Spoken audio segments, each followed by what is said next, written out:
ഞങ്ങളിന്ന് നടക്കാൻ ഇറങ്ങിയ സമയത്ത് നമ്മളെ റാഫി ബായിക്ക് സ്ഥിരം പരിപാടിയായിട്ടുള്ള വിശപ്പിന്റെ അസുഖം സ്റ്റാർട്ട് ചെയ്തു. അങ്ങനെ റാഫി ബായി സലീം ബായി അതിനുള്ള സംസാരത്തിനിടയിലാണ് ഞാൻ കയറി വരുന്നത്. അപ്പൊ സത്യത്തിൽ ചെറുതായിട്ടൊരു വിശപ്പ് എനിക്കും ഉണ്ടെങ്കിലും അവരുടെ അടുത്ത് ഞാനത് കാണിക്കാണ്ട് അവരുടെ ആവശ്യം എന്താന്ന് ചോദിച്ചറിഞ്ഞ് അപ്പൊ അതിന് പറ്റിയൊരു സ്ഥലം കറക്റ്റ് മാസ്റ്ററാന്ന് എനിക്ക് തോന്നി. നേരെ അവരെ കുട്ടി അങ്ങ് പോയി.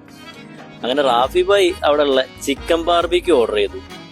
പിന്നെ അവിടെ നല്ല ഫിഷ് ബാർബിക്യൂ ഉണ്ടായിരുന്നു. പക്ഷെ റാഫി ബായിക്ക് ചിക്കൻ ബാർബിക്യൂ മതി എന്ന് പറഞ്ഞുകൊണ്ട് അത് ഓർഡർ ചെയ്ത് കൊടുത്തു. നമ്മളെ സലീം ബായിക്ക് ചിക്കൻ പാസ്ത മതി എന്ന് പറഞ്ഞപ്പോൾ അത് ഓർഡർ ചെയ്ത് കൊടുത്തു കേട്ടോ. അവിടെ ഒരു 3-4 തരം പാസ്ത അവൈലബിൾ ആണ്. ഞാൻ ഓർഡർ ചെയ്തിട്ടുള്ളത് നല്ലൊരു ഫ്രൈഡ് റൈസ് ആയിരുന്നേ.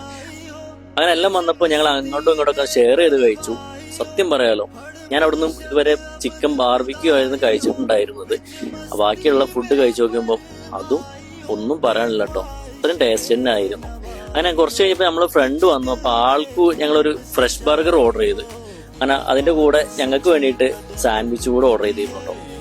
അതും കഴിച്ചിരുന്നപ്പോൾ അവിടെ റാഫി ബായിക്ക് വിശപ്പ് മാറാത്തോണ്ട് മൊജിറ്റോയും ഞങ്ങളുടെ കൂടെ വന്നിട്ടുണ്ടായിരുന്ന ഫ്രണ്ടിന് ഒരു ഓറിയോ മിൽക്ക് ഷേക്കും വാങ്ങിക്കൊടുത്തത്. സത്യം പറയാലോ, ഫുഡ് ഒന്നിനൊന്നും മെച്ചമായിരുന്നു എല്ലാം.